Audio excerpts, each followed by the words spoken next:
ایربدز یک نوع اسپیکرهای خرد است که آن را در گوش خود میگذاریم و با موسیقی و تماسهای تلفنی گوش میدهیم. اما آیا میدانید که موسیقی بلند هدفون ها میتواند به گوش ما آسیب برساند؟ اما چگونه؟ و بنابراین بیا که ببینیم چگونه ایربدز به گوش ما آسیب میرساند.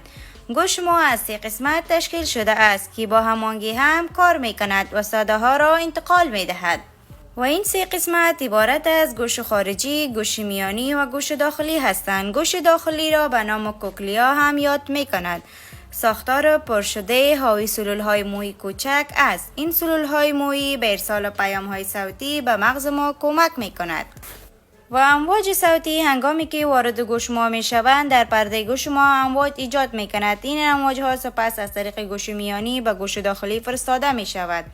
از آنجایی که گوش داخلی یک محافظه پر از مایع است که حاوی سلول های موی کوچک است، این امواج از سلول های موی کوچک و مایع عبور می کنند. و وقتی که با صدای بلند به موسیقی گوش می دهیم فرکانس موج صوتی افزایش می یابد. به همین دلیل سلول های موی شروع به حرکت سریع می کنند.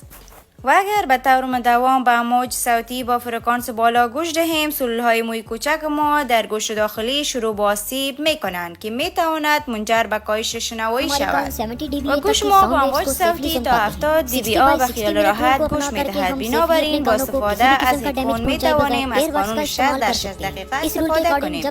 طبق این قانون شما باید صدا را روی 60 بگذارید و همچنان پیش از 60 دقیقه از ایربدز استفاده نکنید که در یک زمان هدفون ها از راه های دیگر نیز به گوش ما آسیب می رساند. وقتی که ایربدز استفاده می کنیم هوا نمی تواند وارد گوش ما شود و به همین دلیل مجرای گوش مرطوب می ماند. در نتیجه باکتری ها و قارچ ها به سرعت رشد می کند و باعث عفونت گوش ما می شوند. امیدوارم از این ویدیو چیزی خوبی را یاد گرفته باشین.